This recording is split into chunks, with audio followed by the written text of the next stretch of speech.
First race of the season is in the books. We are now taking a mid-season break, so we thought this would be a great time to talk about our 2024 season and some of the things you may have spotted that are different this year.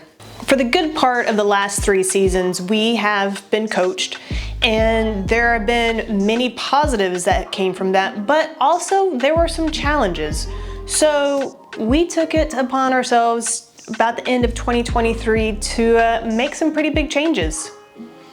We decided that if we really wanted to see different results, if we wanted to challenge ourselves and possibly get bigger results, we kind of had to take ownership of doing things ourselves and taking the knowledge that we've learned in the past 3 seasons and beyond that in the past 15 seasons for me and almost 12 for me. 12 seasons for Caitlin, that we have quite a bit of knowledge that we've attained over the years, and we know our bodies pretty well, and it was time to take on the challenge of seeing if we could do it kind of DIY style and going the route of self-coaching. Taking it back to December of 2023, we went back to the basics. That meant pretty much crawling before you can walk and walking before you can run. I mean, we took it way back. We're running maybe 20 minutes a day, but we were doing it consistently and slowly building upon that. And nothing was strenuous. It was all easy, and the consistency was the big key there.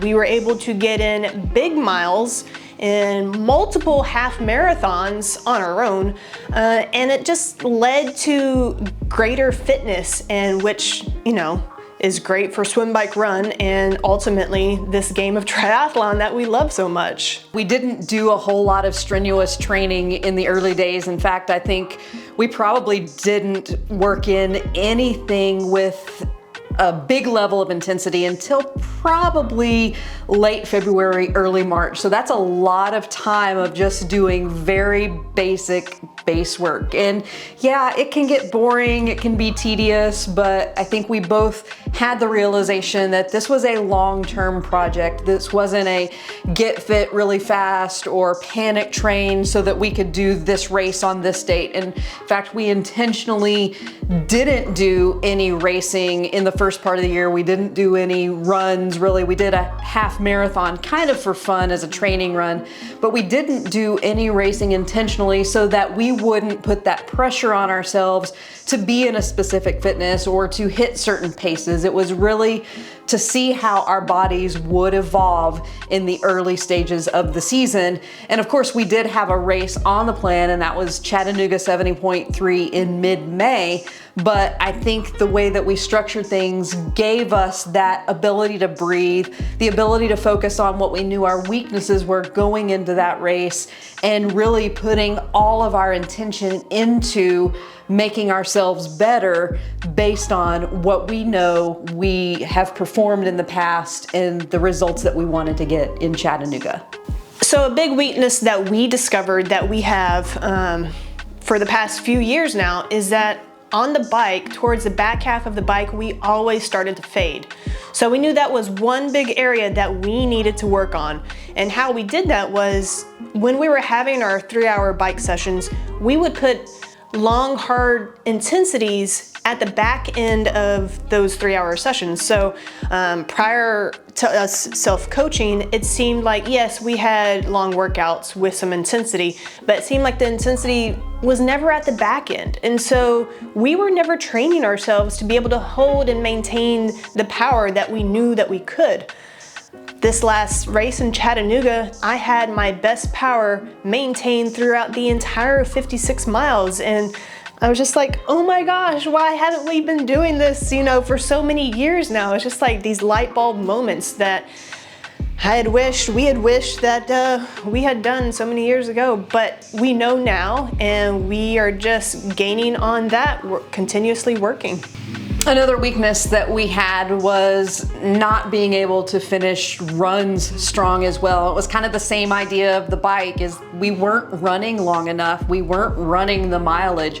Very few race distance runs in training, and I don't think that you can run 8 to 10 miles in training, or at least I can't, run that distance and then expect to have a good solid 13.1 miles. So we made a point in our training to do around about 13.1 mile run at least once a month. But in addition to that, we did have some intervals toward the end of that 13.1 miles, running on fatigued legs, knowing what it felt like, and really challenging our body and our mind to give ourselves something that we could go back to on race day. And that is go back to those training sessions and know what it felt like and know that we got through those workouts and we did really well. And lo and behold, come to find out, in Chattanooga, we both had our best run times on that course. And I really do think it is a testament to the training that we did. And again, trusting ourselves and knowing what we need to do that's best for us in order to perform on race day. Yeah, like Tiffany had said, you know, anyone that's done a triathlon, you know that there's a lot of mind that goes into it. And knowing that we had already had these long, hard sessions prior to race day, when race day came, we were able to take ourselves back to those sessions and know that, okay, I've already done this. Let's just do it again. So we both had better performances in Chattanooga than we've ever had before. I will say that I'm still a work in progress when it comes to the bike. I know some of the weaknesses that I have on the bike, and a lot of it's not necessarily physical. It's translating what I do on the trainer and putting that on the road in a race situation. And that's something I have to keep working on. That being said, you know, self-coaching, I know we're not perfect. I know that the plans that we put together each week, they might not be perfect. It might not be the textbook way to do things, but we are seeing the results and it is working for us, and it also works in our lifestyle, so that's important. It also helps us save a little bit of money, and then we're able to put that money towards maybe a race entry or maybe some running shoes that we tend to go through a lot faster now that we're running 30 plus miles a week most weeks, and really adding up the mileage. But it has been a good positive shift for us, and I think for me personally, not just seeing the results, but I kind of like the puzzle of trying to figure out what a workout week is going to look like and where we need to focus intensity a certain week and where we need to dial it back, and how we can put ourselves in a race situation in training, but also how we can keep things easy enough so that we can do those sessions. And another thing is that I don't think we've ever done any like smash fest workouts. And you know, that may or may not be a good thing, but again, the results were pretty good in Chattanooga, and we hope to kind of carry that momentum as the season goes on. We have become students of the sport over the past few years, and I think that does benefit us. But there was always something in me that was a little bit hesitant to propose the self-coaching route. I think we both knew that that's what we wanted to do, but you know, when you're a married couple and then you add in another element of telling someone what to do or suggesting something, or you know, maybe coming on that day where one of us doesn't feel great, you kind of maybe anticipate there might be some challenges there. And I didn't want triathlon training and self-coaching to be a situation between us that created friction, because this is a sport we love. We, you know, 99% of the time, we really do enjoy doing the sessions together. We really do enjoy doing the sessions. Yeah, sometimes we do kind of bark at each other when we're tired, when we're fatigued, or when the training isn't going as great as we want it to be in a session, but most of the time it's good, and I didn't want to manipulate that any. So it was a little bit of a gamble as far as that was concerned, but I just decided that let's rip the Band-Aid off. Let's go see what we can do, and let's go do this training, and let's go do this racing for ourselves. Fair statements, I gotta admit. But I think since we did rip the Band-Aid off, there hasn't been friction. All those worries were for nothing, and I think if anything, it's just made us better in multiple realms of our world. And you know, score for that. We've both been a good sounding board for each other. Are you really tired, or is it something in your head and you just don't want to do the workout?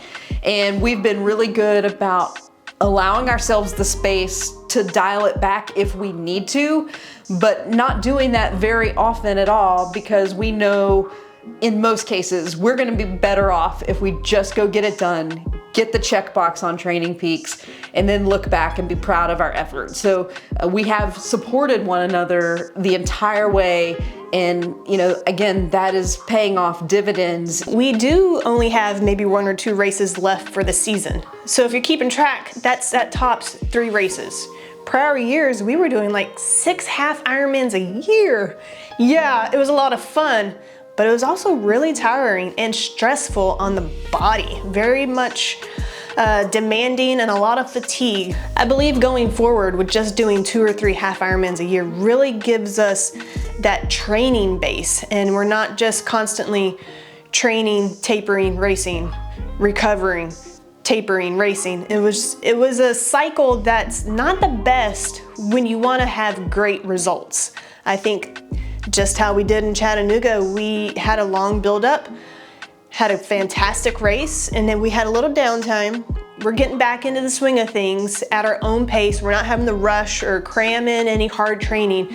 And I think it's a great building for our body and future outcomes to come. It's easy to get trapped into that perpetual race cycle because we do love to race, and let's admit so much fun. It is the reason why we train, but we did want to have the results this season. We knew that we have results within us. We just had to maybe take a different approach, a paradigm shift. And yeah, a lot of things are different this year, but we're pretty confident that things are going to be a lot better as well. We're back to training. There's a race in our sights, and we're gonna keep trusting ourselves and see where this self-coaching journey takes us.